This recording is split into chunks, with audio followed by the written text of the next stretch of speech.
आसाममध्ये काँग्रेस पक्ष आमच्यासोबत निवडणूक लढवत आहे. काँग्रेस पक्षाचे मुख्यमंत्री पदाचे उमेदवार आणि महाआघाडीचे नेते गौरव गोगोई आहेत.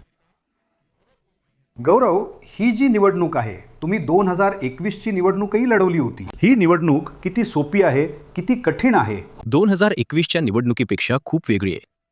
2021च्या निवडणुकीत काँग्रेसची राजकीय आघाडी वेगळी होती आणि काही पक्षांसोबत आघाडी न केल्यामुळे जवळपास 18 जागांवर पराभवाचा सामना करावा लागला.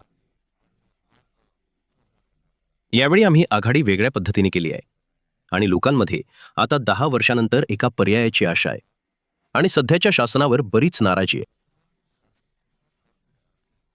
मला वाटतं की आता सध्याच्या काळात खूपच वेगळं वातावरण आहे.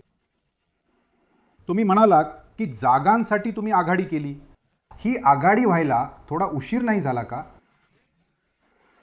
बघा, 6 पक्षांसोबत बोलणी करणं, आसासारखा एक प्रदेश जिथे वेगवेगळे समुदाय आहेत, वेगवेगळ्या भाषा आहेत, वेगवेगळे धर्म आहेत, अतिशय नाजूकपणे या गोष्टी कराव्या लागतात, अतिशय बारकाईने या गोष्टी कराव्या लागतात.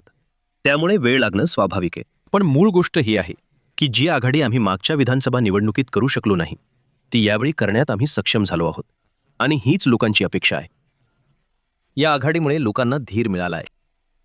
गौरव, आम्ही पाहिलं आहे की जिथे जिथे ज्या सरकारांविरुद्ध अँटी इन्कम्बन्सी किंवा राग असतो, पण तिथे त्याच सरकारांनी शेवटच्या क्षणी कॅश ट्रान्सफर करून त्याला एक प्रकारे न्यूट्रलाइज केलं आहे. आसाममध्ये सुद्धा 3600 कोटी रुपये गेले. तुम्हाला वाटतं की हा एक मोठा फॅक्टर आहे? आणि आम्ही पाहिलं की सत्ताधाऱ्यांनी जिथे जिथे पैसे ट्रान्सफर केले आहेत ते पुन्हा निवडूनही आले. बघा, कुठे कुठे असंही झालं आहे की सत्ताधाऱ्यांचं सरकार बदललं आहे. हे असं नाहीये की सत्ताधाऱ्यांचं सरकार नेहमी परत आलंय आणि लोकसुद्धा राजकीय दृष्ट्या खूप सक्रिय आहेत. लोकांनाही आता कळून चुकलंय की हे सरकार शेवटी या योजना का आणते आणि लोकही राजकीय दृष्ट्या सक्रिय असल्यामुळे ज्या सरकारी सुविधांवर त्यांचा हक्क आहे, त्यांचा अधिकार आहे, त्या न्याय्य आहेत. मिळणाऱ्या त्या सुविधांचा फायदा घेण्यासाठी लोक सुविधांचा फायदाही घेतात आणि मग आपल्या राजकीय विवेकबुद्धीनं आपल्या आवडत्या पक्षाला मतसुद्धा देतात.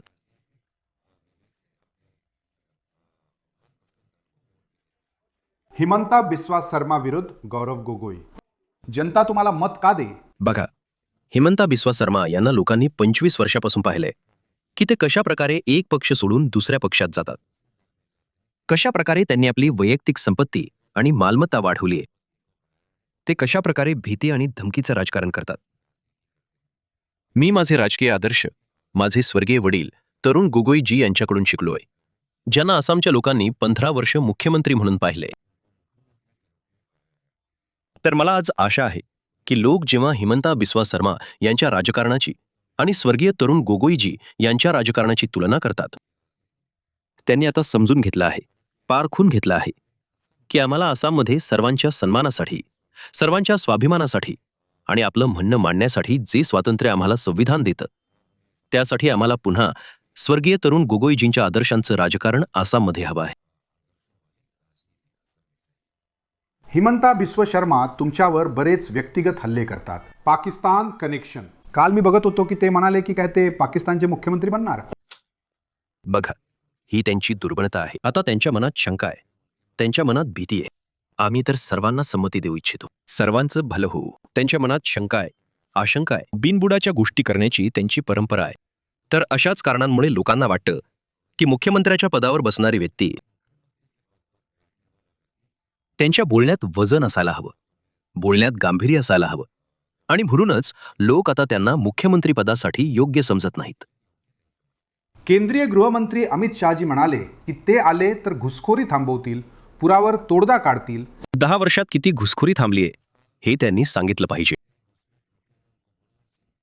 याउलट UPAच्या काळात आम्ही बांगलादेशातून अवैधपणे आलेल्या लोकांना जास्त डिपोर्ट केलं. भाजपाच्या तुलनेत UPAच्या काळात आम्ही आसाम, बांगलादेश, भारत, बांगलादेशची बॉर्डर फेन्सिंग जास्त केली आहे. UPAच्या काळात आम्ही NRC प्रक्रिया केली, जेणेकरून जे सर्व अवैध लोक आले आहेत त्यांना पकडले जावे. भाजपा या सर्व कामांमध्ये काँग्रेस UPAपेक्षा मागे आहे. फक्त बोलणे आणि गोंगाट आमच्यापेक्षा जास्त आहे. तुम्हाला वाटतं की तुम्ही प्रचार प्रसार त्या पद्धतीने करू शकत नाही? नाही, मला लोकांमध्ये जो जनसमर्थन मिळाला आहे मी त्याबद्दल कृतज्ञ आहे. 4 मे रोजी काय होईल? 4 मे रोजी एका नवीन आसामची सुरुवात होईल. ज्या नवीन आसाममध्ये आपण सर्व पुन्हा एकदा अशा सरकारला पाहू जे सरकार गरिबांसाठी काम करते, तरुणांसाठी काम करते आणि जे स्वर्गीय जुबिन गर्ग यांना मृत्यूच्या संदर्भात न्याय देईल.